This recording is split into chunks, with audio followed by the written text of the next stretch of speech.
वाळसाहेब काय चर्चा झाली? चर्चा काय झाली? स्मशानभूमीचं काम होतं त्यासाठी आलो. हा पण काय म्हणाले मग ते? स्मशानभूमीच्या काम कोण कोण होतं सोबत? नाही, मी एकटाच होतो माझ्या कामासाठी. नाही आता एवढे कार्यकर्ते तुम्ही भेटले, आतमध्ये शिष्टमंडळ नाही, भेटलं. मला नाही माहिती. सुनीता बोराडेंना उमेदवार मागायला आलते? नाही नाही, मी माझ्या कामासाठी आलो. लोकप्रतिनिधी आहेत, आमदार आहेत त्यांचे. काय म्हणाले आमदार मग?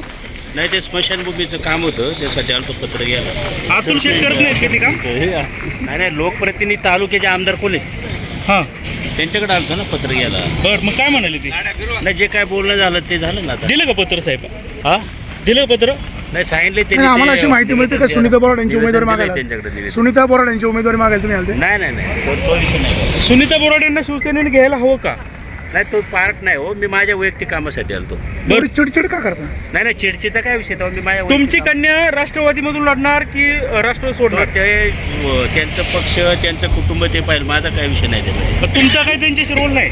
नाही नाही नाही. ते उमेदवार कोण उभे राहतील काय, तो अजून बराच विषय बाकी आहे. बरं, धन्यवाद. मग तुम्ही कोणत्या पक्षाचं काम करणार सर? मी माझ्या वैयक्तिक कामासाठी आलो नाही नाही, होतो. पक्ष कोणता आहे आता आपला? कोणत्या पक्षाचं काम करणार तुम्ही? नाही, असं काय नाही, मी ठरवलं ना. तुम्ही राष्ट्रवादीमध्ये गेलात होता विधानसभेवर? राष्ट्रवादीमध्येच आहे अजून. अच्छा, मग आता राष्ट्रवादीने देवराम लांडे यांच्या घरात उमेदवारी दिली आहे, तुमचा काय अजून? पाठिंबा? नाही नाही नाही, दिलंच नाही अजून, तर देण्याचा विषय येतो पुढं. दिली नाहीये? नाही नाही आणि दिल्यावर? नाही नाही, अजून जाहीर झाले, मी सांगाल ना जाहीर झालं म्हणून, तो ठीक. काय विषय नाही.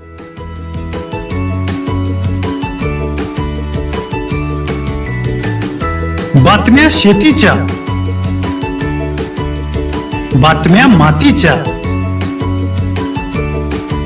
बातम्या अन्यायाच्या, गुन्हेगारीच्या,